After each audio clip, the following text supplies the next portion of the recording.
就是刚才解围的这一下，阮晋玲呢有一个胳膊肘的动作，虽然双方没有直接的身体碰撞，但是阮晋玲这个胳膊。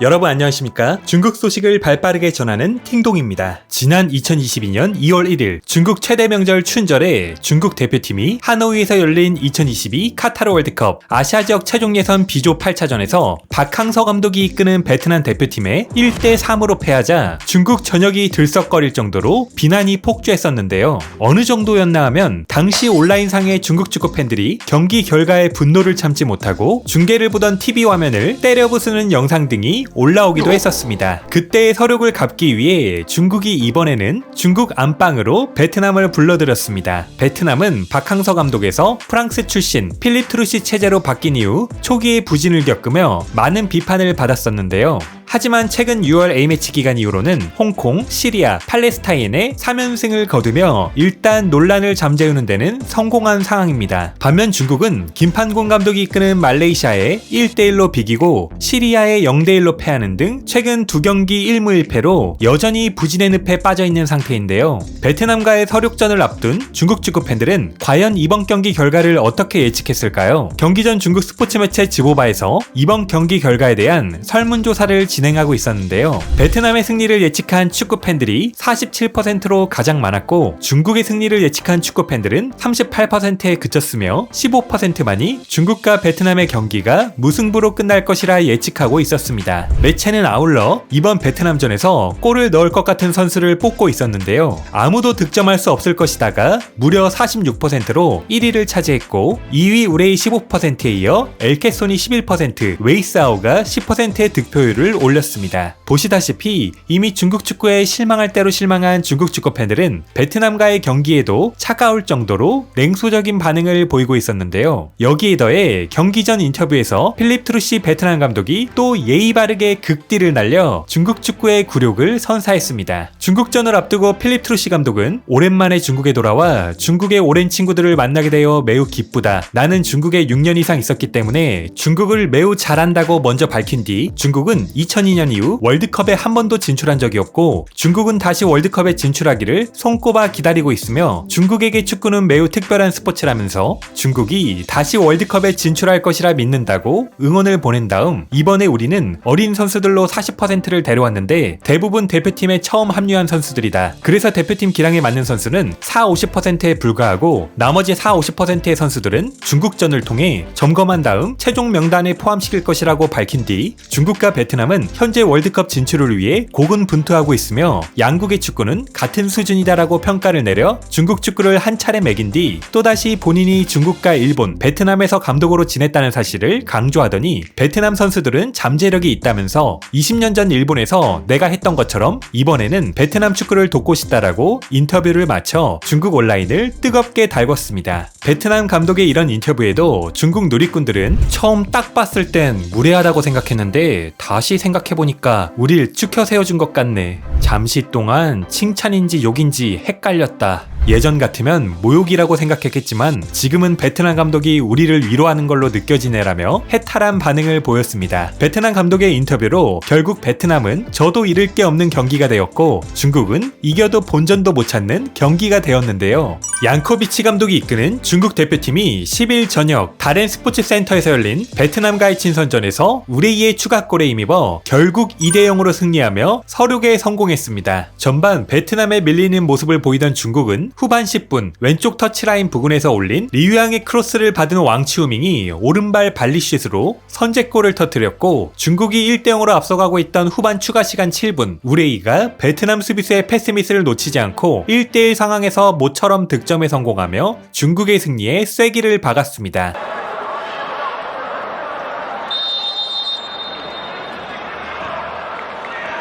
中央广播电视总台，观众朋友们，您现在收看的是2023年国际足球邀请赛中国队对阵越南队的比赛。现在场上上半场比赛开始。今天中国队身穿红色的战袍，越南队身穿白色一个周期的世界杯预选赛。中国队这次找谭龙进行了切割啊，这次给到身后，空当不错，跑出来以后看看中路的衔接，给到中路后点位置包抄，差一点儿。上抢这。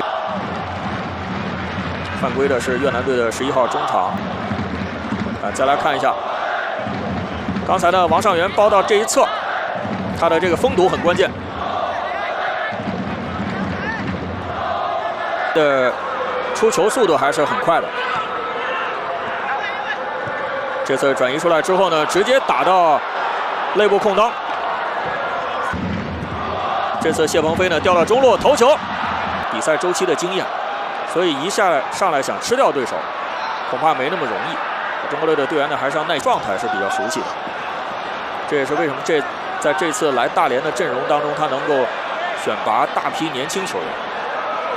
因为这个阶段呢，越南的俱乐部呢还有亚冠比赛任务，很多阮黄德呢准备向前的时候，正好撞上了吴少聪。这次边路做了个撞墙配合，越南队这次1对1突了进去。中国队看看协防能不能补住位置。越南队的选择射门。18号范俊海，俊海还有机会传球，但是他可能害怕传球造成队友越位，最后选择了在比较别扭的姿态下完成射门。这个调整一下对手。这次看看选择射门打远角。完成了一次反击。先看这次定位球了，谢鹏飞给过来头球，中国队顶在了立柱上再补。哎呀，错过了第2下机会。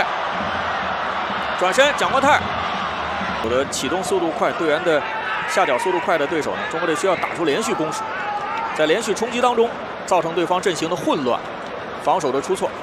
谭龙的头球争顶在了门柱的内侧，有些不走运。这球呢，也许在反过来呢，越南队今天对中国队队员的防守犯规非常多，只要是被这次越南队吃到黄牌了，背后上抢了这下桂玉海，非常。这次摆脱越南队走到中路，内部空当衔接过来之后还是横敲，他的最后一传呢有点问题，打一脚远射。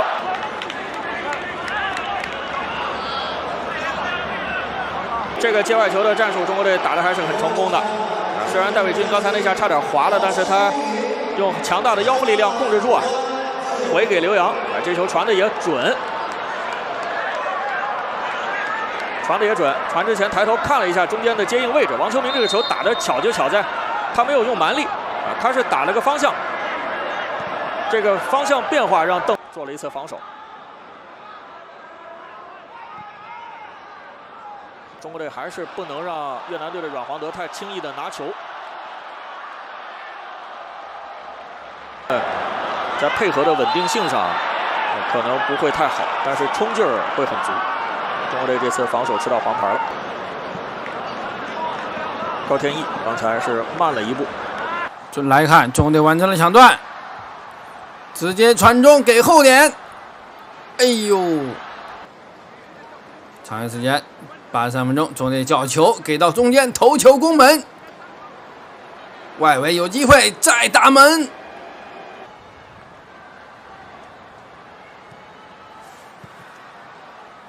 裁判响哨了，哇，双方爆发冲突了，裁判也是赶紧过来拉。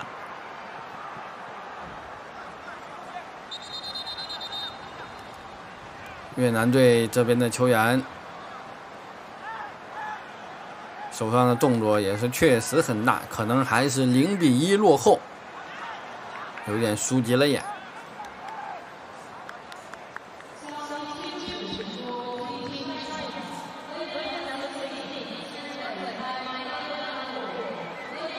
中国队一定要冷静，目前呢我们是领先的一个球，双方是各打50大板。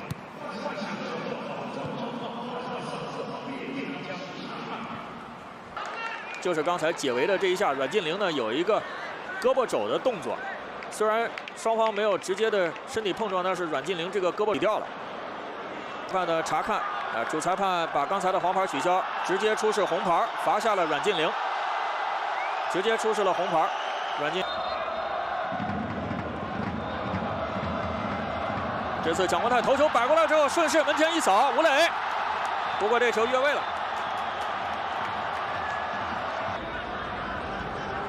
现在伤停补时的时间剩的不多了。吴磊最后时刻单刀球处理，抓住了机会。幸亏比赛还没结束，吴磊非常机敏地抓住了对方防线的失误。这是越南队自己后场阮黄德交给队友的时候出现了失误，但吴磊的启动很快。我们希望中国国家队能够及时做好最后的调整。 也以最好的状态开始。 경기 후 중국 언론인 류양은 오늘 이 경기를 보러 9,219명이 왔다. 국대 경기에 관중이 10,000명을 넘지 않았다는 게 좀 창피한데 경기 결과가 창피하지 않으니까 그래도 괜찮다라고 이야기하였는데요. 한국과 우즈벡의 아시안게임 4강전에서도 38,000명이 넘는 관중이 모였던 걸 생각해보면 중국 축구에 대한 중국 내 여론이 얼마나 싸늘한지 느낄 수 있는 부분이었습니다. 이날 경기 점유율은 중국이 베트남에 37대 63으로 밀렸고 슈팅 수는 중국이 13대 9로 앞섰으며 유효 슈팅은 양팀 모두 3개씩 기록했는데요. 중국 축구계 인사들은 이번 베트남전 승리에 대해 어떤 평가를 내놨을까요? 축구 언론인 류시아는 양코비치가 시험해본 전반전 라인업은 전반 내내 종합적으로 매우 절망적인 모습을 보여주었다. 후반에 전술 변화를 준 이후 대표팀이 조금 살아나는 기미가 보였는데 그가 가능한 한 빨리 적절한 라인업을 구성해 효과적으로 플레이할 방법을 찾길 바란다라고 지적했고 또 다른 언론인 판웨일이 는 우레이의 마지막 골에 감사한다. 우레이의 골이 없이 1대0으로 경기가 끝났으면 목에 가시가 걸린 것 같고 바늘방석에 앉은 것 같았을 것. 베트남 축구가 갈수록 일본 2군의 플레이와 닮아가고 있다. 그런 스무스한 패스 플레이를 우리는 얼마나 오래 배워야 가능할 수 있을지 모르겠다라고 꼬집었습니다. 그리고 중국 유명 해설위원 짠쥐는 경기 내용과 점유율에서는 졌고 경기에서는 이겼다. 발밑 패스 능력이나 조직력은 단기간에 끌어올리기 어려우니 세트피스와 역습을 활용하는 게 좋겠다라고 분석했습니다. 경기 후 필립 트루시 베트남 감독은 결과는 결과다. 우리가 졌다는 사실은 꽤나 실망스럽다. 경기 내용으로 봤을 때 우리는 중국을 이길 수 있었다. 우리는 중국만큼 기회가 많았다. 목표로 보면 우리는 성공했다. 우리 팀은 재건 중에 있고 베트남은 더 이상 공을 소유하는 것을 두려워하지 않게 되었다. 나는 오늘 우리 대표팀의 경기력과 단합에 매우 만족했다라고 이번 경기를 돌아봤습니다. 베트남 2군을 이기고도 꽤나 흥분했는지 중국의 한 기자는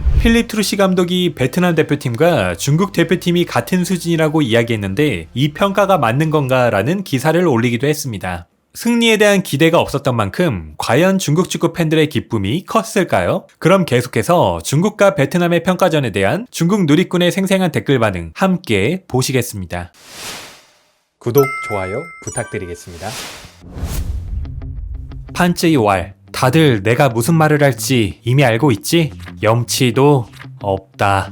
축구 좀 하지 마라. 밤에 용성 경기 하이라이트 보는 게 중국 축구를 보는 것보다 더 낫겠다. 복수라는 말은 꺼내지도 마라. 이틀 전에도 중국 농구 대표팀이 필리핀에게 복수한다고 했는데 결과는 또다시 쪽팔림만 당했다. 겸손해라. 이제 베트남과의 경기도 체면전이 되었네. 무슨 말을 해야 좋을지 모르겠다. 베트남을 못 이길 확률이 커. 베트남은 현재 아시아 인류 축구의 강국이야. 못 이기는 게 매우 당연해. 베트남 무시하지 마.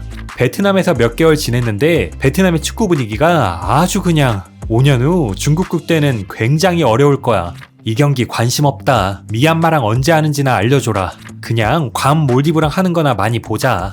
형들 그냥 부탄 네팔이나 기다리자.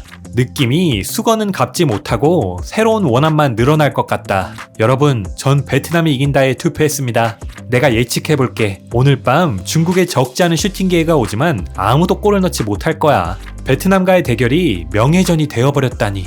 우레이야, 너는 평소보다 훨씬 잘해야 한다. 그래도 우리 국대가 주량은 베트남의 10배다. 지난날의 원한은 갚지 못하고 또 새로운 원한이 추가되겠네. 베트남이 한 팀은 격차를 보러 온 거고 한 팀은 자신감을 찾으러 온 거네. 세계의 대전이 곧 시작합니다. 낯짝도 두껍다. 뭔 체면전이냐? 이 경기가 바로 그 전설의 명예전이야? 우레이왈, 누가 나보고 1대1 찬스 못 넣었는데 비록 이기긴 했지만 베트남은 확실히 중국의 강력한 상대다. 패스, 볼 컨트롤이 좋더라. 기회를 만든 횟수도 적지 않았고 단지 슈팅이 너무 별로였어. 피지컬은 훨씬 안 좋은데 기술이랑 의식이 충분히 괜찮더라. 우레이는 그 골 빼면 이번 경기 활약이 그야말로 재앙이었다. 슬프게도 우리는 지금 쓸 선수가 없다. 중국 대표팀은 패스와 볼을 점유할 수 있는 수준이 아니란 게 증명되었다. 자신에게 적합한 방법을 찾는 게 중요하다. 결과는 좋았다. 그럼 반격만 하자. 비록 문제는 많지만 이겼으니 좋다. 최소한 열받게 하지는 않았으니까. 이기긴 했지만 국대 정말 못하더라. 발전이 보이지 않는다. 어쨌든 베트남은 정말 잘하더라. 중국 국대는 아시아에서 갈수록 어려워질 것 같다. 판지왈, 미얀마 이겼고 베트남 이겼고 이제 마지막으로 태국만 이기면 체면이 돌아온다. 베트남은 또 발전했더라. 병든 닭끼리 서로 쪼네. 솔직히 오늘은 그래도 괜찮게 했다. 세계 강팀 베트남을 이겼다. 해삼이 효과가 있었군. 중국 A대표팀 주전이 베트남 올림픽 대표팀을 상대로 2대0으로 이겼다니 정말 평생 자랑할 만하겠다. 하하하. 중국 대표팀이 월드컵 결승 진출한 거 축하. 우레이가 마침내 1대1 찬스에서 넣었네. 잘했네. 아시아 4류인 우리 중국이 아시아 1위의 베트남을 이겼다니 짜요.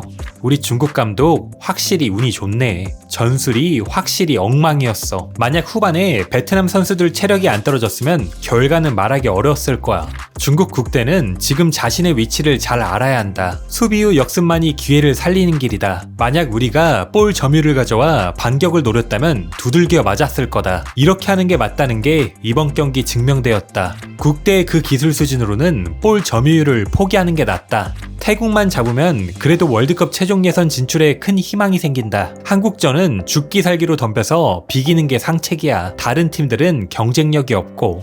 한국이랑 비긴다고? 3골만 먹혀도 잘하는 건데 비긴다고? 한 경기 이기니까 또 꿈을 꾸기 시작하네. 만약 공식 경기였으면 중국 국대가 승리를 가져오지 못했을지도 몰라. 오늘 우측구 한 골 못 넣었으면 아마 욕먹었을 거야. 볼 점유율 나 잘못 본 거 아니지? 볼 점유율 37%? 힘겹게 이겼네. 국대가 이길 수 있는 상대를 찾는 게 쉽지 않다. 실력 격차가 있었는데 스코어가 현실적이지 않네. 이긴 건 이긴 거지만 정말 더럽게 못하더라. 그런대로 괜찮네. 오늘은 잠시 남자축구 욕을 안 하겠다. 최소한 이겼으니까. 국대야, 강대한 베트남 대표팀을 이긴 걸 축하한다. 에휴, 베트남 상대로도 이렇게 힘들다니. 베트남 1군이야? 국대 우승한 거 축하한다. 마지막 골은 정말 너무 의외였고 첫 번째 골은 쩔었다. 베트남 2군이지? 우리 국대도 못 이기다니. 오늘의 팅동TV는 여기까지입니다. 가짜뉴스가 아닌 팩트만을 전달드리는 팅동TV를 구독과 좋아요로 응원 부탁드리겠습니다. 그럼 행복한 하루 보내십시오. 감사합니다.